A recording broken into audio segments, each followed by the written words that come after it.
السلام علیکم، welcome to our channel knowledge by Adeel. حضرت علی فرماتے ہیں انسان کے جسم کا سب سے زیادہ خوبصورت حصہ دل ہے۔ اگر یہی صاف نہ ہو تو چمکتا چہرہ کسی کام کا نہیں ہے۔ ایک دوسرے سے بغض نہ رکھو کیونکہ یہ ہر خیر و برکت کے زوال کا باعث ہے۔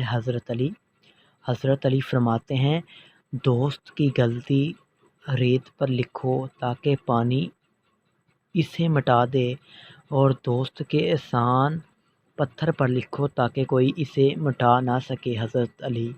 حضرت علی فرماتے ہیں ایسے شخص کے ساتھ غداری کتنی بری ہے جس نے خود کو تمہارے سپرد کیا ہو۔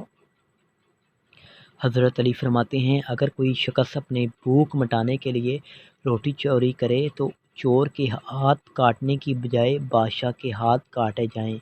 حضرت علی فرماتے ہیں جو مصیبت انسان کو اللہ سے دور کر دے وہ سزا ہے، اور جو اللہ کے نزدیک کر دے وہ آزمائش۔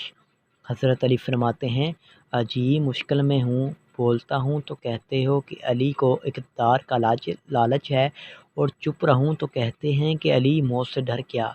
قسم خدا کی علی موت سے ایسا ہی مانوس ہے جیسے کوئی زندگی سے ہوتا ہے۔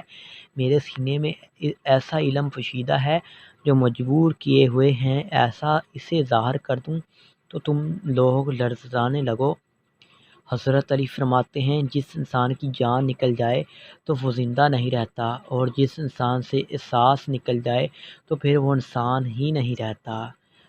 تم کسی کے ساتھ بھلائی کرو، تمہیں اس کا بدلہ برائی کی صورت میں ملے تو سمجھ لو کہ تمہاری نیکی قبول ہو گئی۔ Thanks for watching, like and please subscribe and press the bell icon. خدا حافظ، ٹیک کیئر۔